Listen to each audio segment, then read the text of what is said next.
Salam dostlar. Bugün Bitcoin'in aylık təhlilini edeceğim.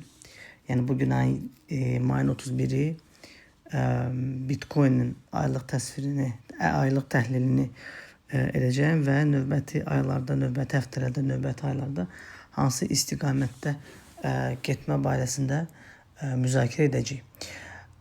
Bildiğiniz kimi may ayı, aprel ayı kimi deməli Bitcoin alıcıları için çok uğurlu oldu.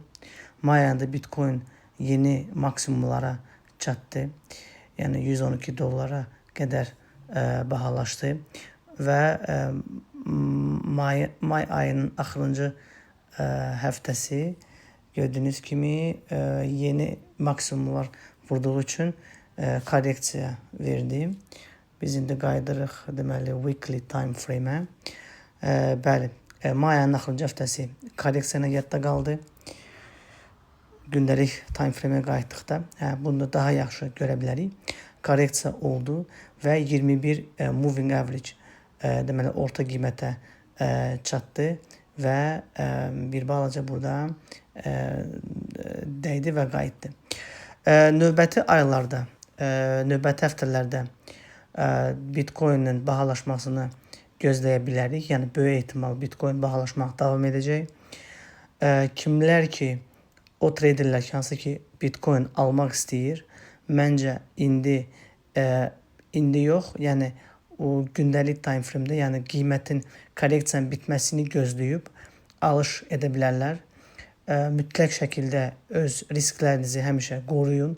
Risk management, money management həmişə nəzərdə olmalıdır. Çünki risk management, money management uğurlu ticarətin 90%'idir. Bunu edin və alış növbəti həftələrdə təbii ki Bitcoin'in bahalaşmasını biz gözləyirik.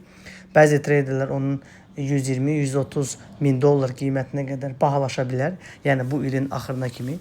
Ona görə deməli alış tendensiyası davam edir və almaq istəyən traderlər üçün əsasən kimlər ki hələ ki girməyib, yəni indi yaxşı bir məqam ola bilər. Çünki qiymət yəni korreksiya, yəni Bitcoin korreksiya verib, qiymət ucuzlaşıb.